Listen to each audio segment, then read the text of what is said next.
Hello everyone, my name is Sydney and I'm a dietitian with the Canadian Sport Institute of Ontario, and welcome to Module 4 called Hydration.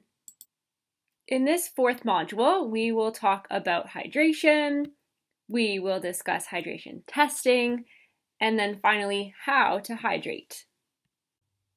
Since canoeing and kayaking are outdoor sports, it's important to have a good hydration practice in place.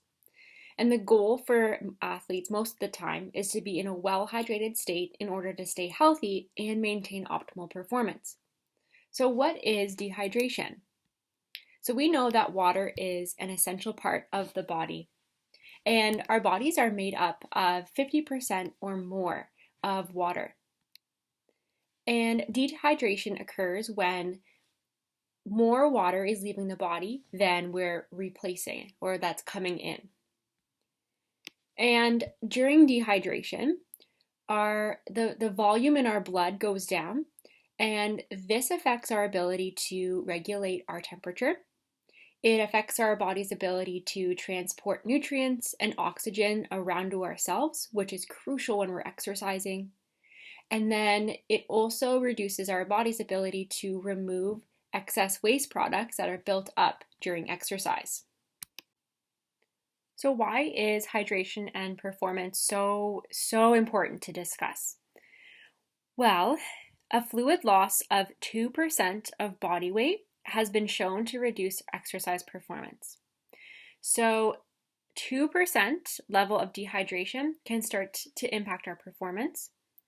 And interestingly enough, 3% of dehydration, or if we're dehydrated by 3%, this is usually when we start to feel thirsty. So this means that our performance is being affected even before we realize that we're thirsty. So this makes it really important that we are drinking before we get thirsty in order to avoid becoming dehydration. Even slight dehydration can have a negative impact on your performance. And this can happen really quickly. So for example, 2% of a 150-pound athlete would be about 3 to 4 pounds. And this can be lost quite quickly, especially if we're training in the hot and humid temperatures. So we know that it can impact our performance, but how exactly can being dehydrated affect our performance as a canoe kayak athlete? Well, we know that dehydration leads to a decrease in endurance and power output, as well as mental focus. Dehydration can cause someone to feel tired earlier on, as well as cause headaches.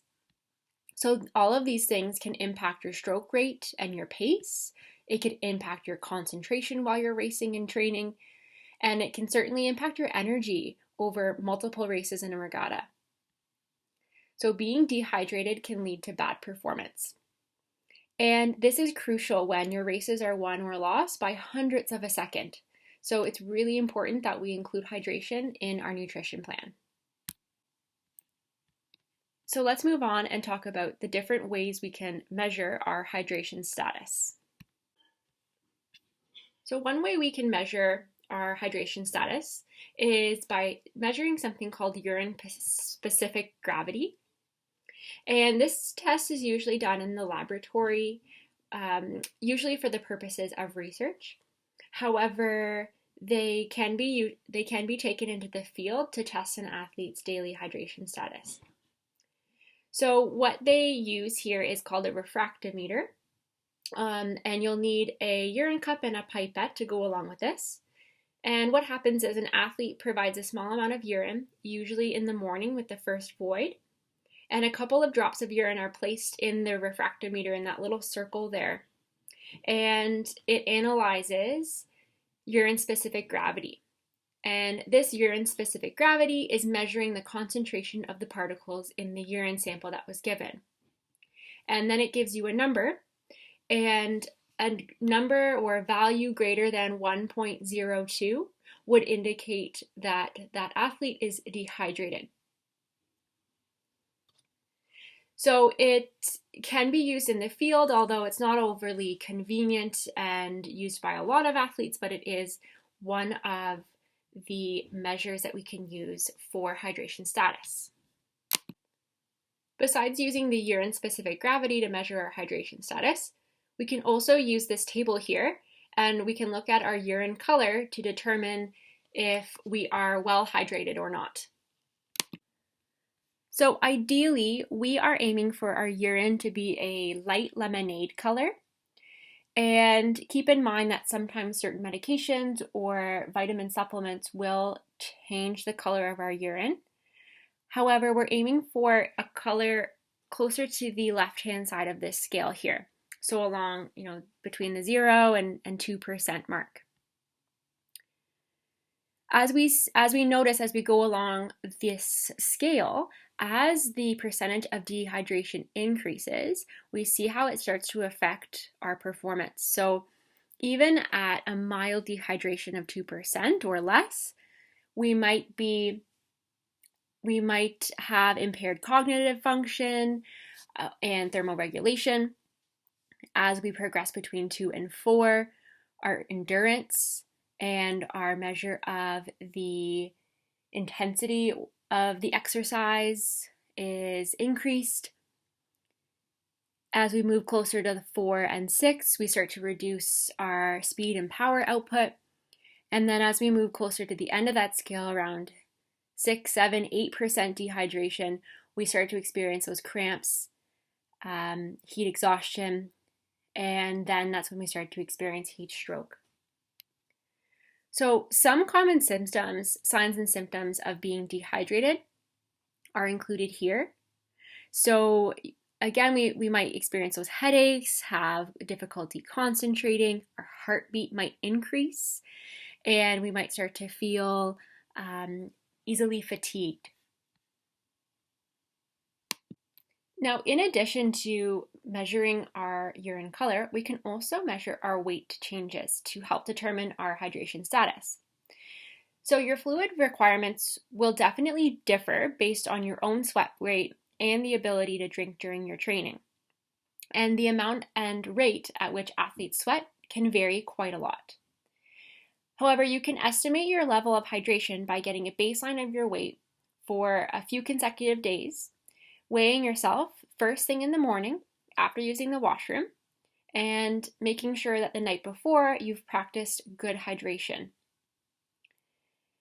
And this can be used in addition to your urine color. Now keep in mind this strategy or this method is limited, as longer term changes in your body composition might affect these numbers, but it still can be a good tool to use. You can also estimate your sweat losses and requirements for rehydration after a long training session by measuring your weight before and after training, making sure that you're weighing yourself with minimal clothing after voiding, and make sure you account for your total fluid consumed during your workout. So this can be used as a tool to determine how much water has been lost and how much fluid you'll need to drink in order to rehydrate appropriately. So as a rule of thumb, for every kilogram lost equals 1 liter of fluid that you'll have to rehydrate with. So now let's move on to the third section about how to hydrate. So keeping in mind that our best choice is to drink water throughout the day, during and after training, and at each meal. However, in some cases, we must replenish our fluids and electrolytes that we lose in a sweat with more than just water. So for example, when we're exercising, our body turns to the sugar that's in our bloodstream as fuel. And then when that runs out, we start to pull from our glycogen stores from our muscles and our liver, and we use that as energy. However, after about 90 minutes of activity or less in hot or humid conditions, you'll start to run out of those stored carbohydrates. So our goal will be to get a quick carb that can be used right away for our energy and to fuel ourselves during activity. So this is going to come from sugar. So when a sport drink would be appropriate would be when we're exercising for more than 90 minutes, or we're exercising less than 90 minutes, but we are training in hot and humid weather. In the heat and humidity, our body is going to use carbs faster and lose electrolytes more quickly. So it's important that we do replenish these. And sports drinks may be useful because they not only provide the fluid, but they're also going to have the additional benefit of that carbohydrate for improved fuel and to help with our concentration. When a sports drink would not be appropriate would be when we're exercising during or for less than 60 minutes in regular conditions, or when we're not exercising at all. So water would be suitable to meet our hydration needs in lower to moderate intensity training and in regular temperatures. And those electrolyte drinks or those sports drinks that contain our sodium, our potassium, carbohydrates to replace those lost in sweat can be helpful when we're dehydrated or when we're training or paddling in hot temperatures.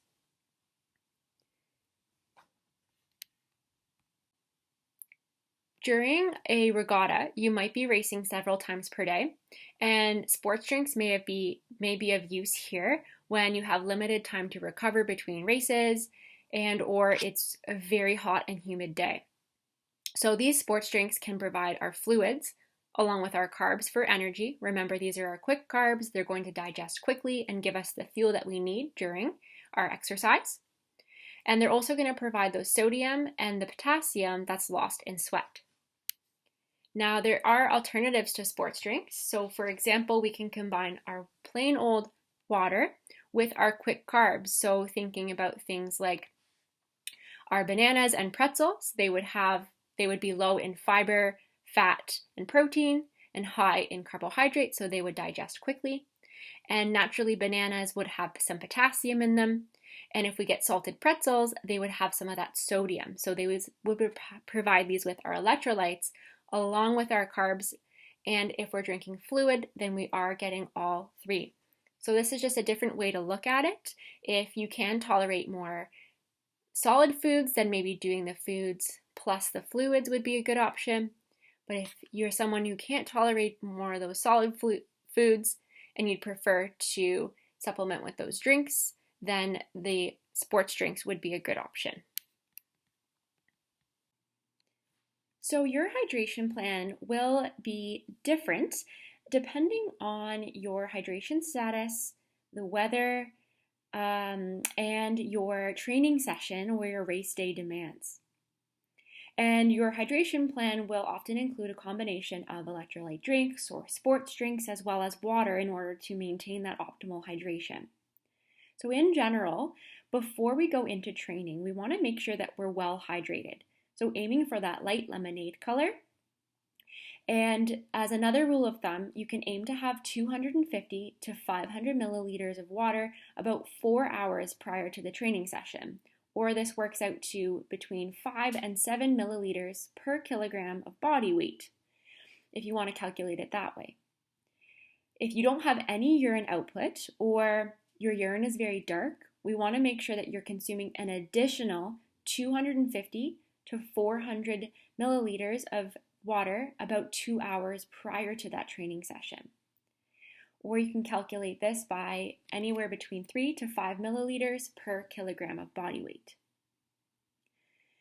Then during our session, we want to try and limit our fluid losses to less than 2% of body mass. Remember that anything more than 2%, we start to impact our performance. So we want to keep our losses to a minimum. And this can be done by drinking throughout training. So trying to drink about 90 to 240 milliliters every 15 to 20 minutes or so. And in addition, if it's very humid and hot outside, or you're training for more than 90 minutes, you will need to add in that additional sodium and potassium. You can also try to keep drink bottles with you on the boat for on-water training and try to sip these regularly during your breaks. Afterwards, we want to replace our fluids, aiming for 150% of what we lost in our body mass. So if you're weighing yourself, this can be a great way to determine how much water you need to drink. Sodium and potassium losses also vary quite a bit between athletes, but in general, it's really important to include some from either fluids or foods after training, especially if training in that hot and humid weather, in order to ensure that you're hydrating adequately. So with our hydration plan, we want to keep in mind our hydration status, the weather, and then the training session demands. And we want to be thinking about hydrating before, during, and after in order to stay well hydrated. So again, we can see that performance becomes affected the more dehydrated we are. So ideally, we are aiming to keep our urine color between a 1 and a 3 on that scale, or the color of light lemonade. And you want to adjust your hydration plan based on this urine color. So if you are closer to the darker yellow, more of like an apple juice color, you'd want to increase your hydration, really focusing on starting training well hydrated, making sure you're drinking fluids during, and recovering with lots of fluids afterwards. So here are some hydration tips. First things first, drink something first thing in the morning when you get up, and from there, continue to take small, frequent sips throughout the day. Remember to try and drink during breaks while training. Having a glass of water with all your meals and snacks can be a helpful way to get some extra in as well.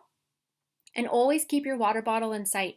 You're going to be more likely to drink if you can see it and it reminds and it prompts you to take a sip. And again, aiming for that lemonade colored pee and comparing it to that chart, we're aiming for a color between 1 and 3. And here is another reminder of all of our sources of fluids. So we've talked a lot about our water and our sports drinks. However, we can also get fluid throughout the day from some of our other foods like fresh vegetables and fruits, soups and stews, our liquid dairy products, juices and smoothies, as well as tea and coffee. So don't forget about all of these sources of fluids when you're creating your hydration plan. So let's wrap it up and we'll go over the key takeaways from this module. The first one is that hydration is vital for performing optimally. Second, drink before you feel thirsty. Thirst is not a good indicator of hydration. We know that because at 3% of dehydration is when we start to feel thirsty, but at 2% is when our performance starts to become impacted. So we must drink before we feel thirsty, and we can't rely on our thirst as a measure for our hydration. Urine color and acute changes in weight can both be useful tools in monitoring our hydration. And last but not least, it's important to have a hydration plan. And that's it for this module. Thanks so much for listening. Check out the quiz and the assignment for this module, and we will see you in the next one.